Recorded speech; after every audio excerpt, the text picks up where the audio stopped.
Notre maison brûle. Et nous regardons ailleurs. The growing threat of climate change could define the contours of this century more dramatically than any other. En dépit de tout ce qu'on peut vous raconter, les mots et les idées peuvent changer le monde.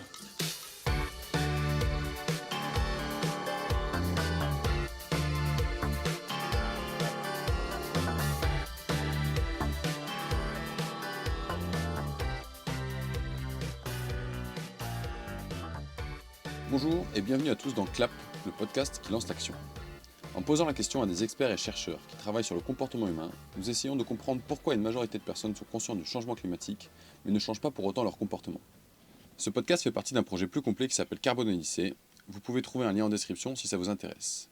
Nous sommes aujourd'hui avec Daniel Eschen, neuroscientifique à l'Institut des neurosciences de la Timoine à Marseille.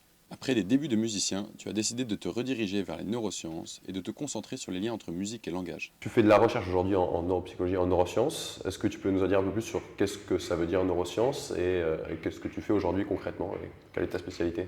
Oui, alors les neurosciences, c'est un champ assez large, très interdisciplinaire, je dirais, qui touche la biologie, la modélisation par des modèles mathématiques et physiques, et donc psychologie, physique, biologie, et de l'ingénierie aussi, parce qu'il y a des développements de technologie dedans, qui s'intéressent au cerveau dans le but d'essayer de comprendre comment le cerveau nous permet d'interagir avec l'environnement. Pour l'instant, nous en sommes très loin dans la communauté, donc il n'y a personne qui a vraiment une idée de comment le cerveau fonctionne globalement, et ceux qui essaient de dire ça, en fait, c'est des arnaqueurs. Bon, il y en a quelques-uns. Bon, on arrive du coup au sujet qui nous intéresse, et notamment prendre des décisions en fonction de choses dont on a plus ou moins conscience.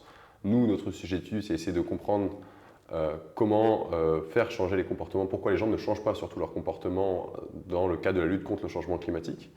Et alors on va essayer d'orienter un petit peu les questions de ce côté-là, parce que j'ai cru comprendre qu'il y avait des sujets d'études qui nous intéressaient dans tes travaux. Et peut-être pour commencer, pour introduire cette partie, est-ce que toi tu t'es touché par ces questions? Et si oui, est-ce que tu te rappelles comment tu es arrivé à être touché, à te préoccuper de ces questions de changement climatique ou environnemental plus largement? Oui, je suis très touché par ces questions-là, donc, et on va en parler plus tard. Mais je pense que, alors je ne sais pas s'il y a un moment en fait où ça, pour moi c'est plutôt une notion de posture que j'ai eue toute ma vie d'une certaine manière. J'ai jamais eu de téléphone portable, j'ai jamais eu de télé, j'ai jamais eu de voiture.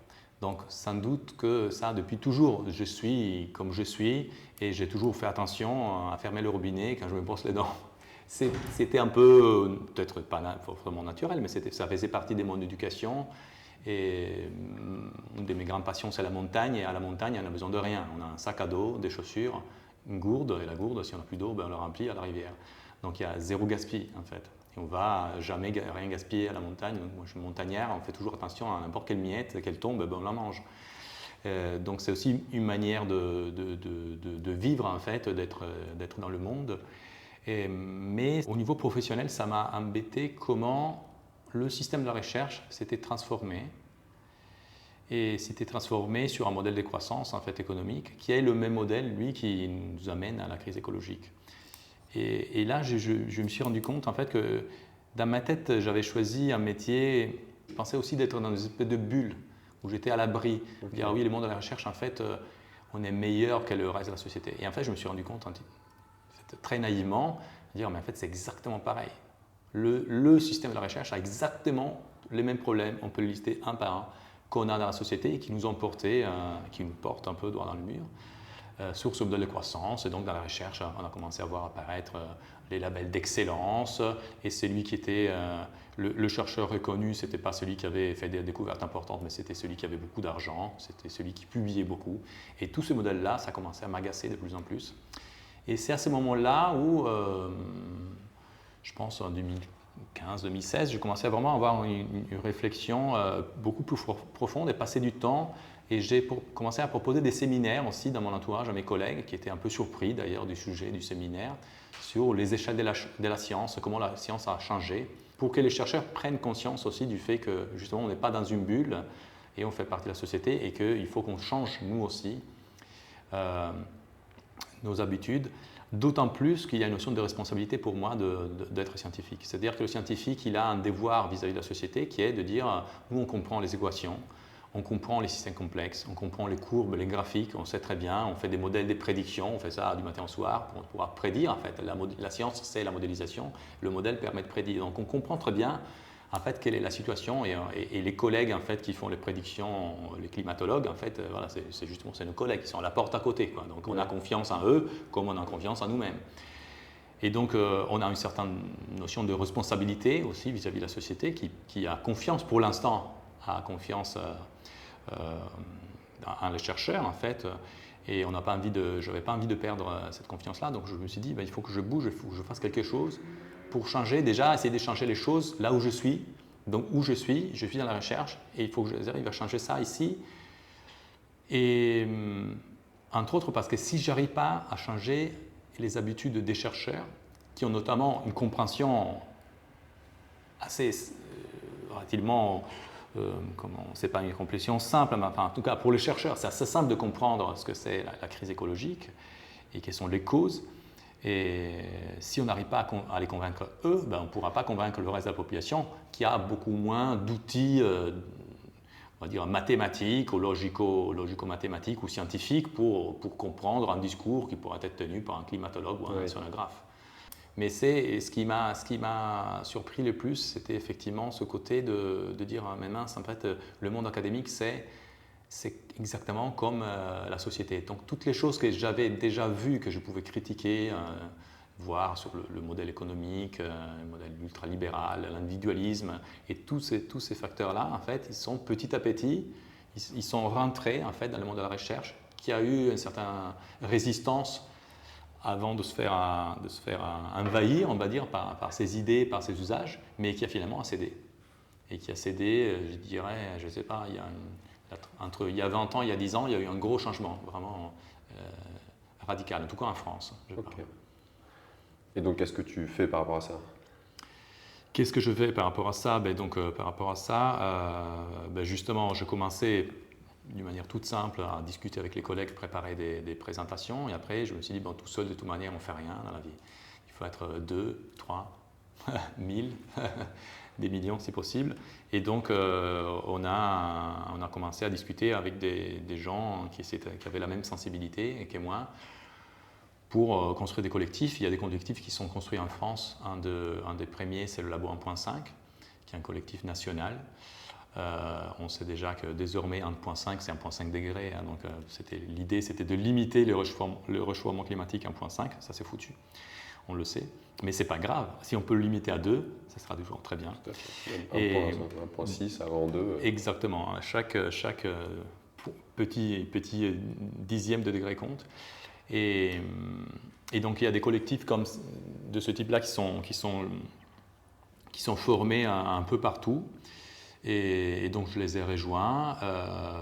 Et on a aussi, donc au début, j'ai rejoint le Labo 1.5, on a fait un petit groupe marseillais. Donc, c'est commencé comme ça. Et après, on a créé un atelier d'écologie politique sur le modèle d'un atelier d'écologie politique qui avait été créé par des collègues à Toulouse. Et donc là, l'atelier d'écologie politique, en fait, c'est un groupe d'universitaires, mais il peut avoir toutes les catégories en fait, professionnelles de l'université, interdisciplinaires, donc ils viennent de toutes les disciplines confondues, des maths, de l'histoire, de la socio, de la philo, des neurosciences, de la psycho, voilà, toute discipline, qui essaie de réfléchir, de discuter pour problématiser justement, avoir une vision globale en fait, de la crise écologique et surtout aussi avec une ouverture à la société, de voir comment on peut nous interagir avec le milieu, par exemple associatif, en tout cas avec la société d'une manière générale, pour contribuer à faire en sorte que les choses changent. Ça, je pourrais t'en dire un peu plus tard si tu veux. Et l'autre projet important que nous avons monté, et ça c'était aussi très intéressant, c'était en fait, je reçois un mail sur un appel d'offres, souvent, je déteste ces messages d'appel d'offres. Cet appel d'offres, le titre c'était interdisciplinarité.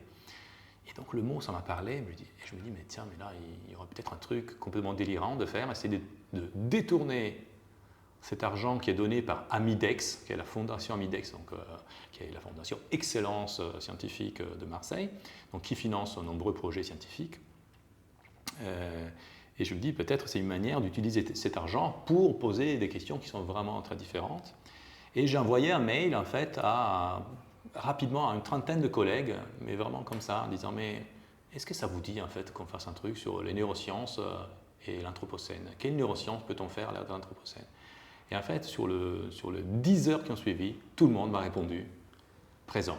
Et là, j'étais vraiment vraiment choqué parce que je me dis, mais je m'attendais à avoir 2-3 copains qui m'auraient répondu. En fait, et tout le monde a dit, mais nous, on est tous partants. Et tout le monde, en fait, était prêt.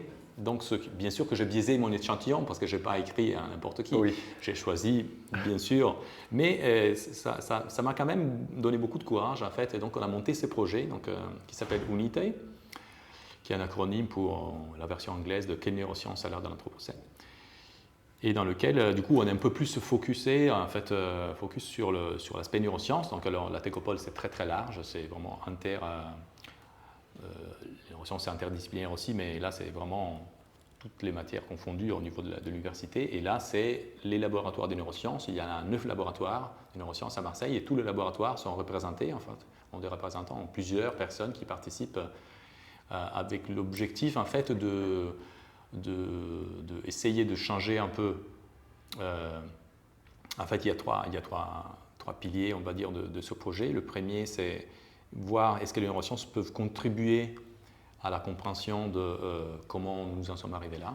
Peut-être juste pour être sûr de comprendre avant, c'est interdisciplinaire, mais c'est des disciplines quand même tout au sein des neurosciences. Oui, c'est ça. Les neurosciences, je disais c'est interdisciplinaire parce que par définition, il y a des biologistes, des psychologues, des mathématiciens, voilà, des ingénieurs.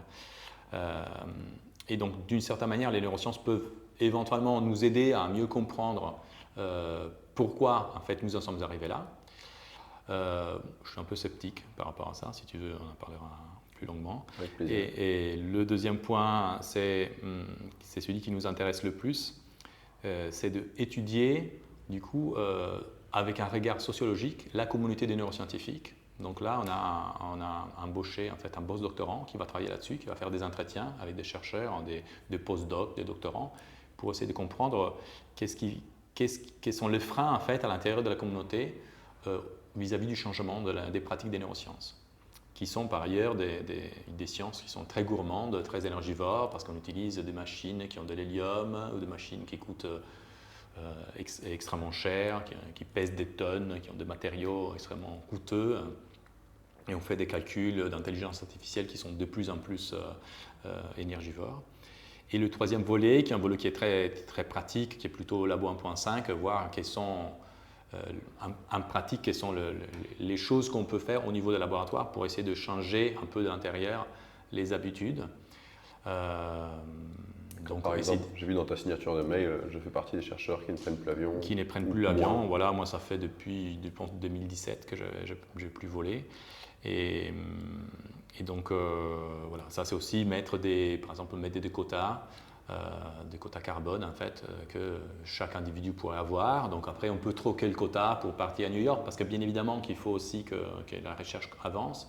Il faut aussi que les nouvelles générations puissent voyager, parce que moi, je suis vieux, j'ai le cul assis sur une chaise de directeur de recherche, donc ma carrière est faite, mais ce n'est pas le cas pour mes étudiants. Donc moi, je leur donne tous mes crédits carbone, en sorte qu'eux, ils puissent voyager à ma place le plus possible. D'accord. Est-ce qu'on peut revenir, alors peut-être sur ce constat que tu faisais, tu disais qu'en neurosciences, on peut...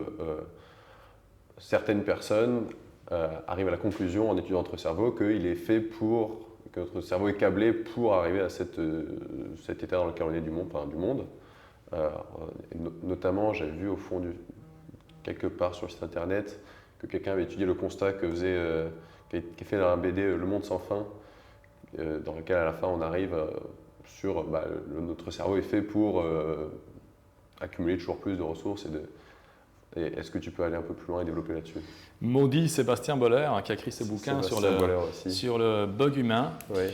Et malheureusement, c'est ça qu'on fait la vulgarisation scientifique. On peut tomber dans des pièges et pas comprendre, donc ce n'est pas par méchanceté sans doute. Et malheureusement, alors ce qui est étonnant dans cette affaire, c'est que ça plaît beaucoup, cette vision évolutionniste en fait, de l'affaire. Donc, et du coup, Sébastien Boller, il a été repris dans cette BD de Blin Jancovici, qui a été le best-seller en France, donc le livre le plus vendu en 2022, je pense 500 000 copies vendues, donc c'est très bien, et qui s'est terminé là-dessus. Donc il s'est terminé vraiment sur cette vision de dire il y a une région du cerveau, en plus il y a plein d'erreurs scientifiques parce que c'est le striatum, le nom de cette région ne produit pas de la dopamine, mais il la reçoit, mais bref, peu importe, ça c'est pas très grave, mais qui donne cette vision très déterminée par la biologie. Nous nous comportons comme ça parce que le cerveau, il fonctionne comme ça. Et donc ça, c'est complètement idiot en fait. Si on y pense, et on peut démontrer, mais en 2 secondes, on peut dire oui, mais alors, le cerveau, c'est le résultat de l'évolution. Je pose la question, le cerveau, c'est le résultat de l'évolution de plusieurs centaines de milliers d'années, voire des millions d'années. Et tout le monde serait d'accord de dire ça. Ouais. Okay, mais il y a 300 ans, en fait, on ne se comportait pas du tout, on n'avait pas du tout ce type d'attitude. Donc qu'est-ce qui a changé en fait entre il y a 300 ans et maintenant? Et même, on peut dire, même il y a 200 ans, c'était... En fait, cette vision-là, donc, elle est radicalement fausse. Il y a plusieurs niveaux pour montrer qu'en fait, que c'est faux. Mais c'est aussi une vision sans espoir. Donc, en réalité, en plus que donner une vision, en fait, peut-être dans le but de faire en sorte que les gens ne se sentent pas trop coupables, de dire ah ouais finalement, mais ce qui pourrait être éventuellement avoir un sens, mais je ne comprends même pas. Mais en fait, ça déresponsabilise les gens. C'est-à-dire, si on te dit, mais de toute manière, tu ne pourras pas changer tes habitudes, parce que dans le cerveau, tu as une région qui fait en sorte que tu auras toujours envie de consommer plus, mais en fait, tu ne vas même pas faire l'effort, tu ne vas même pas essayer. Et en réalité, on sait très bien que d'une part, les sociétés humaines n'ont toujours pas eu ce problème-là effectivement de consommer énormément de ressources, mais d'autre part que même aujourd'hui, il existe encore des sociétés humaines où en réalité qui font attention à la planète. C'est peut-être de petites communautés éventuellement d'Inuits ou d'Indiens éparpillés dans le monde. Donc, mais aussi il y a des pays en réalité entiers, en Afrique centrale, des pays qui sont très pauvres, qui ont des vies tout à fait simples. Moi, personnellement aussi, je voyageais par exemple au Tibet, parce que je suis montagnard, donc dans l'Himalaya, et j'ai rencontré des gens dans l'Himalaya pour qui, effectivement, chaque petit bout de charbon, en fait, on va le garder, on peut toujours le réutiliser pour se réchauffer un peu, donc on ne jette rien. Donc, il y a le zéro gaspille, zéro déchet, et on vit avec très peu de choses. Donc ça, c'est déjà, en soi, on n'a même pas besoin de faire une démonstration scientifique sur le fait que cette vision est fausse. Mais ce qui est étonnant, c'est que cette vision, elle plaise. Voilà. Oui. C'est ça qui est étonnant, cette vision en fait, enlever les responsabilités, eh ben, ça plaît bien pour dire, en fait, on n'y peut rien. Et alors, ça plaît à qui? Bien évidemment, ça plaît aussi, surtout aux gens qui en profitent derrière de ce système-là. Donc ceux qui gagnent l'argent là-dessus, Total, les grosses entreprises, les gens qui peuvent être au gouvernement et qui ont cette vision du monde économique qui doit être une croissance forcément parce que sinon pour eux c'est la fin du monde en fait, et c'est pas le monde sans fin. Et donc dans cette vision-là, en fait, cet argument en fait, en plus il va aller faciliter le travail de ces hommes politiques ou ces hommes de pouvoir à continuer à faire leur business as usual. Tout à fait. Et n'importe quelle personne qui n'a pas envie de changer et qui se complaît dans sa surconsommation se trouve justifiée du coup par ça. Exactement. Alors qu'en réalité, si on regarde, alors on avait fait une petite étude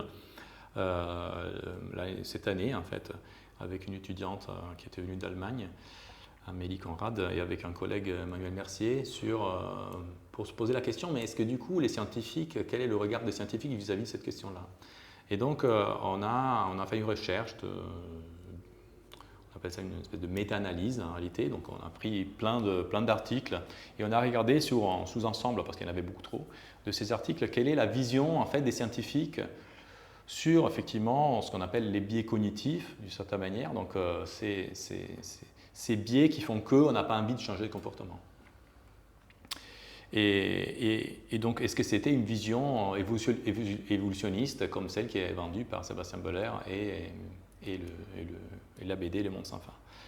Est-ce que toi tu peux me donner ta définition de biais cognitif juste avant qu'on le biais cognitif en fait on appelle ça des heuristiques en fait, au final c'est des heuristiques qui fonctionnent la plupart du temps mais qui dans certains contextes en fait se retrouvent à plus être efficaces. Par exemple, il y a le biais de confirmation. Okay, le biais de confirmation, ça veut dire qu'on va avoir tendance à vouloir voir les choses qui vont confirmer l'hypothèse qu'on a déjà en tête. Donc si je pense quelque chose, je vais quand même vouloir, même si l'évidence va à l'encontre, je vais quand même essayer de faire un acte de résistance. Ce n'est pas forcément conscient, hein, la plupart du temps c'est automatique. Je vais quand même résister à l'évidence que en fait, mes notions sur ce sujet-là elles sont fausses.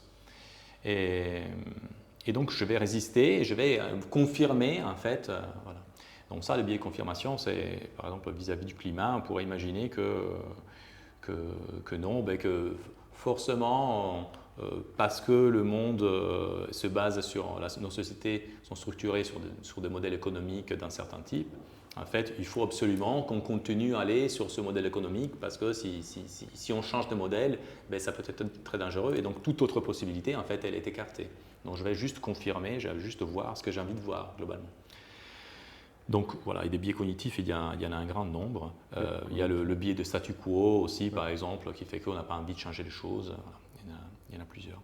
Et donc, on a fait une étude là-dessus,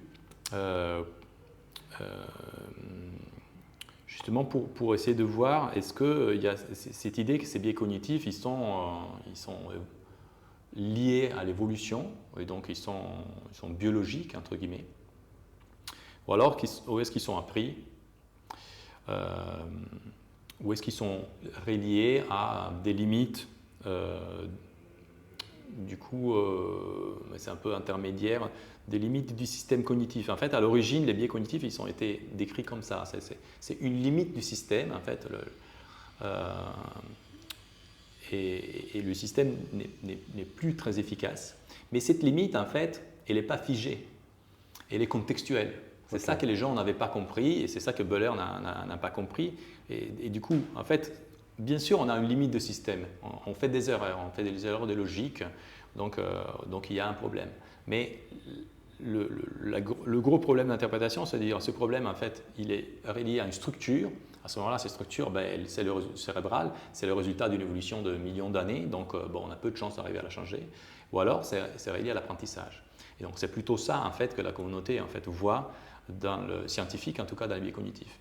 Donc, on a trouvé cette espèce de dissonance, qui n'est pas une dissonance cognitive, mais des dissonances entre la vision qu'on peut trouver dans la presse écrite des quotidiens ou de bouquins écrits par des vulgarisateurs scientifiques ou la BD Le Monde sans fin, et la vision donc, qui est plutôt de dire ah oui, il y a le striatum, il y a un région, c'est la dopamine, on est tous drogués à l'énergie, au pouvoir, et donc on est foutu.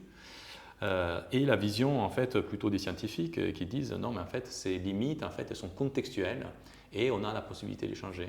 Donc là clairement ça change complètement la donne parce qu'à partir du moment où on se dit on a la possibilité de les changer, peut-être qu'on ne sait pas comment le changer, mais en tout cas ça nous permet d'envisager en fait la possibilité de transformer du coup nos habitudes.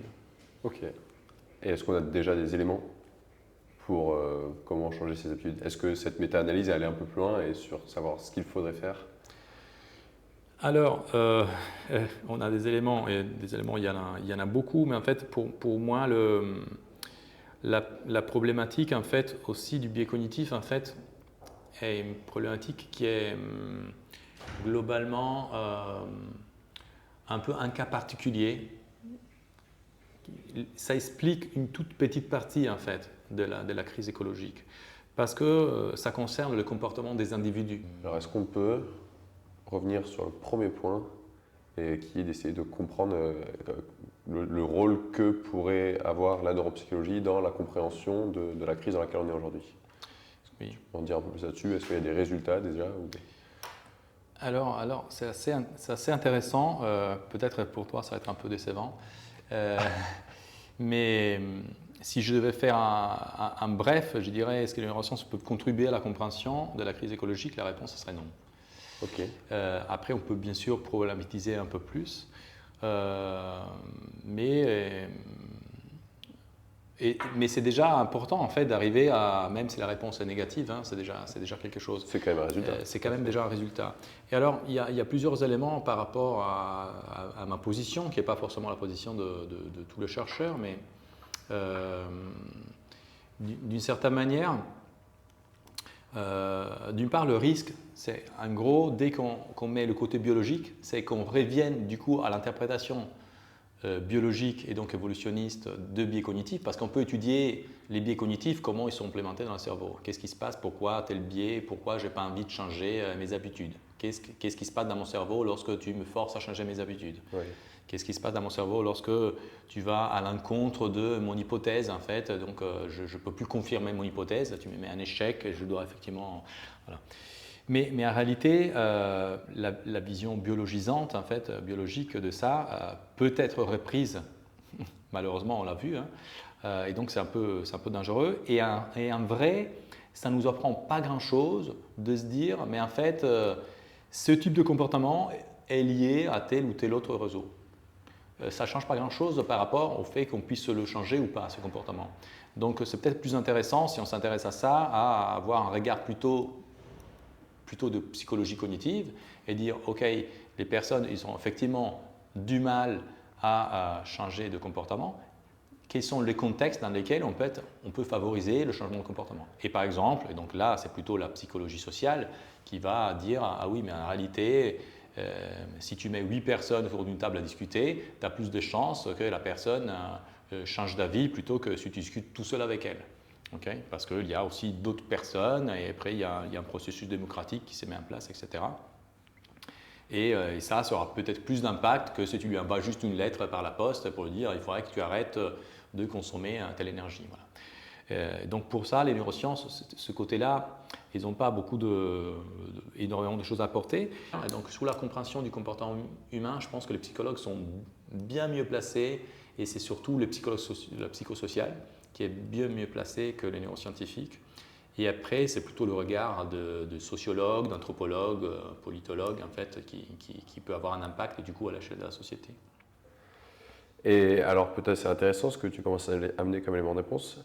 Neuropsychologie, tu disais tout à l'heure, ne permet pas de mettre en lumière des blocages, enfin, n'explique pas tous les blocages et les changements de comportement qu'on devrait avoir.